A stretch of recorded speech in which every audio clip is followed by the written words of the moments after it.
নবী বললেন, আয়েশা কোন খেদমত চাও? আয়েশা ডাক দিয়ে বললেন, হুজুর আমি আপনার গোসল করানোর খেদমতটা নেব। নবী বললেন, আয়েশা রে কেন আমার গোসল করানোর খেদমতটা তুমি নিবা? আয়েশা বললেন, হুজুর ইয়া রাসূলুল্লাহ ইয়া হাবিবাল্লাহ, আপনি জানেন নি আপনি একদিন গোসল করতেছিলেন, আমি আমার দরজার ফাঁক দিয়ে দেখতে পাইলাম, আমি আমার দরজার ফাঁক দিয়ে জানালার ফাঁক দিয়ে দেখতে পাইলাম হুজুর, আমি দেখতে পাইলাম, আমি দেখেছি অন্যান্য মানুষ গোসল করলে অঙ্গ দৌত করা পানি মাটিতে পড়ে বেয়ে বেয়ে অন্যত্র চলে যায়, কিন্তু আপনি যখন গোসল করলেন আপনার অঙ্গ দৌত করা পানি কোনো জায়গায় বেয়ে বেয়ে গেল না। আমি দেখতে পাইলাম কি জানি হইল, যেই জায়গায় পানি পড়লো এই জায়গার মাটিটা দুই ভাগ হয়ে গেল, আর পানিটা ভিতরে ঢুকে গেল, মাটি আবার তাপ করে মুছে গেল। যেরকম সুবহানাল্লাহ। হাজার হাজার মহিলা মা বোন আছে, কোনো মা বোন ছাদে বসেছে, কোনো মা বোন রাস্তায় বসেছে।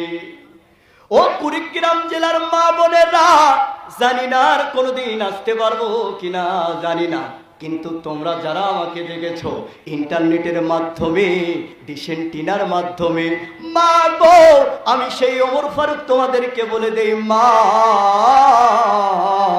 তোমরা যদি ভালো হইয়া যাও তোমাদের পেট থেকে আবার জন্ম নেবে শাহজালাল। কথা বলেন ঠিক কিনা ভাইয়া? মা বোনেরা, আল্লাহ পাক যে 10 জন পুরুষকে জান্নাতের টিকিট দিল, 5 জন মহিলাকে জান্নাতের টিকিট দিল, 10 জন পুরুষ আল্লাহ পাক যে 5 জন মহিলাকে জান্নাতের টিকিট দিল, আমি মহিলাদের পক্ষে মস্তুরাতের একটি আলোচনা করি। আমি কোরআন মানলে জান্নাতি, না মানলে জাহান্নামী। আমি মা বোনদের খেদমতের একটু আরজ করার পর আবার চলে যাব ইমাম হাসান হুসাইনের কথায়। ও বন্ধুগণ, পিপিলিকে কেমন করে জান্নাতে যায়, মাসি কেমন করে জান্নাতে যায়, কোন কাজটা করার কারণে জান্নাতে যায়, আমি তথ্যগুলি এই জায়গায় দিয়ে দিলাম। কিন্তু ভাই রে, আল্লাহ পাক যে 5 জন মহিলাকে জান্নাতের টিকিট দিল, ও পদ্মার অঞ্চলে থাকা মা বোনেরা, তোমাদের মতো মা ছিল মা খাদিজা, তোমাদের মতো মা ছিল মা সুমাইয়া, তোমাদের মতো মা ছিল মা ফাতিমা, তোমাদের মতো মা ছিল মা আসিয়া। এই 5 জন মহিলার দিলের ভিতরে নবীজির প্রেম জাগ্রত ছিল, নবীজির প্রেম ইমান পাকা মহব্বত ছিল, তার কারণে আল্লাহ পাক জান্নাত লিখে দিল। জোরে কোন সুবহানাল্লাহ। ভাইয়া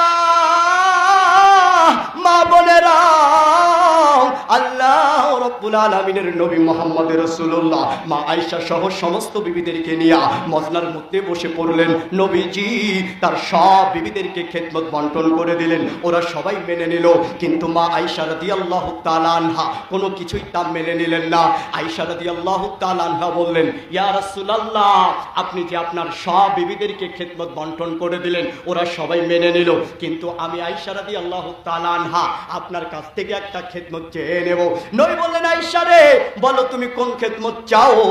আয়েশা রাদিয়াল্লাহু তাআলা আনহা বললেন, ইয়া রাসূলুল্লাহ, আমি আপনার গোসল করার খেদমতটা নেব। নবী বললেন, আয়েশা রে কেন তুমি আমার গোসল করার খেদমতটা নিবা? আয়েশা বললেন, হুজুর ইয়া রাসূলুল্লাহ ইয়া হাবিবাল্লাহ গো নবীজি, আপনি একদিন গোসল করতেছিলেন, আমি আমার দরজার ফাঁক দিয়ে দেখতে পাইলাম, জানালার ফাঁক দিয়ে দেখতে পাইলাম, হুজুর আমি দেখতে পাইলাম সাধারণ মানুষ গোসল করলে তাদের অঙ্গে কোনো রকমের কোনো ময়লা দেখা যায়, আপনি তখন গোসল করলেন গো নবীজি, আমি দেখতে পাইলাম কি জানি হইল, যে জায়গায় পানি পড়লো সেই জায়গার মাটি ফাঁক হয়ে গেল, পানিগুলো যখন আবার ভিতরে প্রবেশ করলো মাটি আবার তাপ করে মুছে গেল। যেরকম সুবহানাল্লাহ। আল্লাহর কসম করে বলছি, এই হাদিস যদি কোনো মুফতি দলিল পেশ করতে পারে, এই ঘটনা যদি প্রমাণ করতে পারে, তাহলে আপনাদের সামনে গোবরের মধ্যে স্যাপ ফেলে স্যাপ চেটে এই কুড়িগ্রাম থেকে চলে যাব। যা বললাম সব মিথ্যা কথা। কি বলেন না কেন? কি বললাম? এসব সব মিথ্যা কথা। এই কণ্ঠ যদি ভাঁজ করি 5 কণ্ঠে কথা বলতে পারবো। কয় কণ্ঠে? 5 কণ্ঠে, কিন্তু বলি না কেন? আমি যদি এখানে সময় পার করার জন্য আসতাম, আপনাদেরকে আমার তালে ফেলে এখানে সময় পাস করে চলে যেতে পারবো, কোনো অসুবিধা নেই। এত হাদিস বলতে হবে কষ্ট করে, গাও ঘেমে গেছে আমার। এত কষ্ট করার কোনো কারণ আছে বলেন? জোরে কথা বললে হার্ট প্রবলেম হয়, এখানে যারা ডাক্তার আছেন বলতে পারবেন।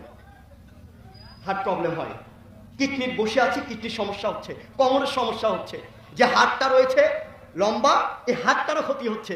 তো এত কষ্ট করছি কেন? শুধুমাত্র আপনাদেরই জন্য। আমি বলেছি এই দেশের মাটিতে কণ্ঠস্বরে বক্তব্য চলবে না। কেন?